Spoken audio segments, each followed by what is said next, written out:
मात्रै विकास सरले तपाईहरुलाई स्पष्टीकरण दिनुभयो र हामी त्यो स्पष्टीकरण पनि अब यो मिडिया मार्फत नै सुन्नेछौँ र हामी कालेबुङ जनकल्याण समिति पहिला कालेबुङ जलकल्याण समिति भनेर नाम रहेको थियो।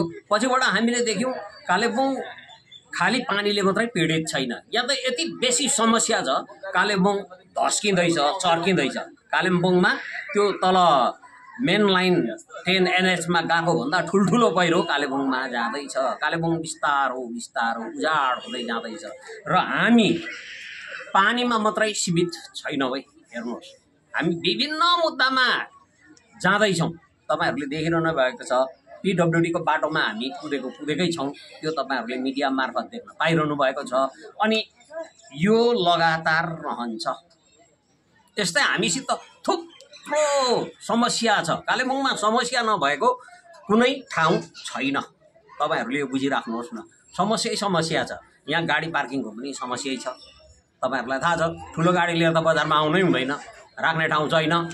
सबभन्दा दुःख लाग्दो कुरा के छ भने कालेबुङ हस्पिटलमा पेशेन्ट लिएर गयो भने गाडी राख्न माथि दिशा हाल पुग्नुपर्छ अनि त्यो बिमारी यहाँ एडमिट हुनुपर्ने कति बेर तडपेर बस्नुपर्छ, किनकि जसले आफ्नो गाडीमा त्यो बिमारीलाई लिएर आएको छ ऊ त धेरै भरे 15-20 मिनट बाद मात्रै आइपुग्छ। यो खालको समस्या त थुप्रो छ।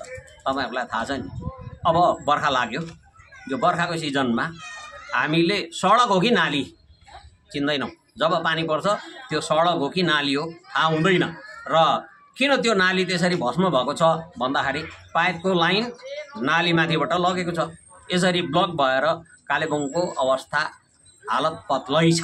त्यो व्यवस्थित नाली गर्नुपर्छ भन्ने हाम्रो मागहरू हामीले राखिरहेको छौं। यसलाई हामी निरन्तरता दिनेछौं। अनि दुःख लाग्दो कुरा चाहिँ के भने कालेबुङमा नि जनताले एउटा कुनै कार्यक्रम गर्नु पर्यो भने भनेको जस्तो हल पनि छैन है। टाउन हल त सरकारी भइसक्यो। अब माडवारीहरूको माडवार प्यालेस छ र हाम्रो मान्छेको चाहिँ के छ, केही पनि छैन। यो समस्या हामीले देखेको छौं। अब कालेबुङ जनकल्याण समितिले पानीमा मात्रै सीमित बस्छ भनेर चाहिँ तपाईहरु कसैले नसोचिदिने। तपाईहरुसँग हामी बार जोड्यौं भनिरहेको छौं। अनि अघि यहाँ विकास सरले भन्नुभयो नि तपाईहरुलाई कता न कता डर छ। यो कालेबुङ जनकल्याण समिति भनेको चाहिँ अपोजिसन होइन है। हामी चाहिँ एउटा एनजिओ, तपाईहरुले बुझ्ने भाषामा भन्दैछु म, हामी त एनजिओ। अनि यो कसैलाई डरलाग्दो विरोध गर्ने अनि कटाक्ष गर्ने समिति त होइन। सत्ता जसको हातमा छ उसलाई हामी दुखेसो पोख्छौं, धेरै दुखेसो पोख्छौं। त्यो दुखेसो पोखेर यसलाई सच्याउनुहोस् भन्छौं के त्यो भन्ने मौलिक अधिकार जनताको छैन? हाम्रो प्रश्न यो छ नि, त्यो त हामीले राख्नु पर्यो नि त। हामी विपक्षको भूमिका निर्वाह गर्ने समिति होइन। हामी आम जनता, पीडित जनताको समस्यालाई लिएर अघि जाने। अनि अघि उहाँ सरले भनेको जस्तै उहाँले अब कालिम्पोङ केयर्समा जानुभयो। उहाँले आजदेखि राजीनामा दिए पनि भनिसक्नुभयो र अब कालेबुङ जनकल्याण समितिसँग सोझो यसरी चाहिँ उहाँलाई नजोडिदिने उहाँले अघि भनिहाल्नुभयो। उहाँ प्राथमिक सदस्यमा हुनुहुन्छ, त्यो सदस्यता रहन्छ अनि हामीले गरेको काममा उहाँले सहयोग गर्नुहुन्छ। उहाँले यो वचन दिइसक्नु भएको छ अनि हामी पनि त्यो भन्छौं। उहाँले गरेको काम अलिकति सठिक रूपले अगाडि पहल गर्दै गयो भने कालेबुङ जनकल्याण समितिले त्यहाँ पनि टेवा दिन्छ र आजदेखि उता चाहिँ उहाँले भनेको जस्तै विकास सरले हालेको चिजलाई चाहिँ यो चाहिँ कालेबुङ जनकल्याण समितिले नै हाल्यो भनेर चाहिँ नसोचिदिने अनुरोध गर्छौं। अनि हामीले भन्नु खोजेको के हो भने अस्तिसम्म हाम्रो जुन एउटा मिडिया मार्फत चल्ने चिज थियो त्यसमा पनि उहाँले आफ्नो ढंगले नयाँ प्रकारले अगाडि बढ्नुहुन्छ। हामी जनकल्याण समिति त जहाँ थियौं ती छौं, हामी यसरी लडिरहन्छौं अनि हाम्रो भिजन चाहिँ त्यो हो, यो चाहिँ मिनिमम 50 वर्ष हुनुपर्छ। हामीले छोडेर गएपछि पनि त्यसलाई पछिबाट आउने मान्छेले पछ्याएर जानुपर्छ। कालेबुङ जनकल्याण समितिको चाहिँ देखाइ त्यहाँ छ, किनकि यो रित्तो नाङ्गो कठाङ्ग्रिएको जाडोमा कठाङ्ग्रिएर बस्ने कालेबुङ हुनु हुँदैन। एउटा स्वस्थ परिवेशको कालेबुङ हुनुपर्छ। आफ्नो मौलिक अधिकार के हो त्यो पनि हामीले बुझ्नुपर्छ। हामी आजसम्म त्यो बुझेको छैनौं है। कालेबुङको आम जनतालाई म आज पनि आह्वान गर्छु, तपाईहरु यसरी जोडिनुहोस्, सतर्कता आफूमा राख्नुहोस्।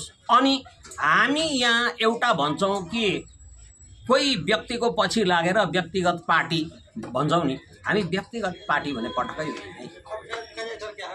हामी जुन जुन चेयरलाई हामी आह्वान गर्छौँ त्यो चेयरलाई आह्वान गर्छौँ, व्यक्तिलाई होइन। किन उहाँ कति दिनसम्म त्यो चेयरमा हुनुहुन्छ, त्यसको पछाडि त उहाँको सकिने समय आउँछ, समयसँगै सकिएर जान्छ, अनि अर्को त्यहाँ चेयरमा आउँछ। त्यो चेयरलाई त्यतिखेर पनि हामी छोडेको हुँदैनौँ, हामी त्यो छोड्नेवाला पनि छैनौँ। र आजदेखि उता कालेबुङ जनकल्याण समितिले जुन आफ्नो पेजमा केही चिज हाल्छ त्यो हामी हालि नै रहनेछौँ। यसलाई आजदेखि उता विश्राम भयो भनेर सोच्दै नसोच्नुहोस्। अनि हामीले पनि हरेक एनजिओलाई आह्वान गऱ्यौँ, धेरै गऱ्यौँ। उहाँहरू नजोडिएको कारण नै आज विकास सरले अर्को एउटा चिङ्ना जन्माउनु बाध्यता पर्यो भनेर भन्नुहुँदैछ। सायद त्यो धेरै सत्य पनि हुनसक्छ। अनि अर्को एउटा कुरा चाहिँ विशेष भन्नुपर्ने कुरा चाहिँ के छ भने हामीलाई कसैले नहराओस् है।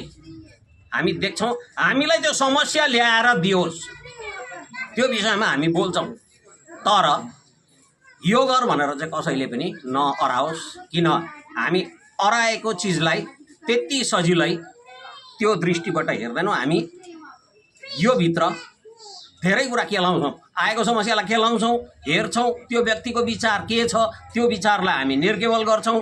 अनि हामीसँग जेमा पनि एभिडेन्स चाहिन्छ है। तपाईहरूले हामीलाई दिएको कुनै पनि समस्यामा एभिडेन्स चाहिन्छ। बिना एभिडेन्स कालेबुङ जनकल्याण समिति अघि बढ्न सक्दैन। र हामी आजदेखि उता पनि कन्टिन्यू जान्छौँ। यो यहीँ गएर कालिम्पोङ केयर्समा बदली भएर भोलिको दिनदेखि कालेबुङ जनकल्याण समितिले काम नगर्ने भने होइन।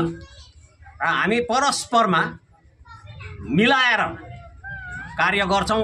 र हाम्रो भिजन नै के हो, एउटा नयाँ कालेबुङको निर्माण हो। यो नयाँ कालेबुङ निर्माणमा हामी अघि बढिरहन्छौँ। र हाम्रो मूल मुद्दा भने पानी नै रहन्छ। हामी चारपट्टि खोलाले घेरिएको कालेबुङमा बसेर यहाँ मान्छेले पानी किनेर खानुपर्छ है, धाराको पानी। र अब यो प्रकारले चाहिँ हुँदैन।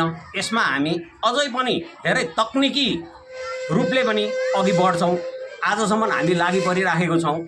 2.5 वर्षदेखि हामी पानीमा लागि परेको छौँ। अनि अब सेलाएर कालेबुङ जनकल्याण समितिले छोड्छ भनेर चाहिँ नसोच्नुहोस्। सबैतिर हामी गएर आफूले स्थलगत त्यहाँको निरीक्षण गरेर हामी अघि बढ्छौँ। र आजदेखि उता कालेबुङ जनकल्याण समिति 2 हाँगामा चाहिँ गयो। रुखसिङ्गो थियो कि अलिक माथि पुगेर 2टा ठुल्ठुलै हाँगा पलायो है।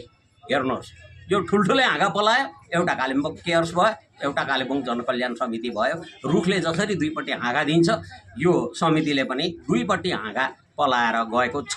र हामी परस्परमा हाम्रो विचारहरूमा केही त्यस्तो आयो भने फेरि एकपल्ट बस्छौँ। हामी नै बसेर त्यसलाई सल्टाएको हुन्छौँ क्या। र जनताको अगाडि यो कालिम्पोङ केयर्स आफ्नै ढङ्गले अगाडि बढ्दै जान्छ, कालेबुङ जनकल्याण समिति आफ्नै ढङ्गले अगाडि बढ्दै जान्छ।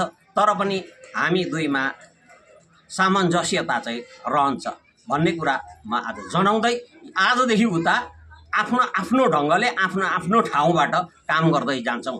र हवस् त तपाईँहरूलाई यो निवेदन गर्छु, तपाईँहरू हरेकले जोडिएर काम गरेको हुनुपर्छ। धन्यवाद।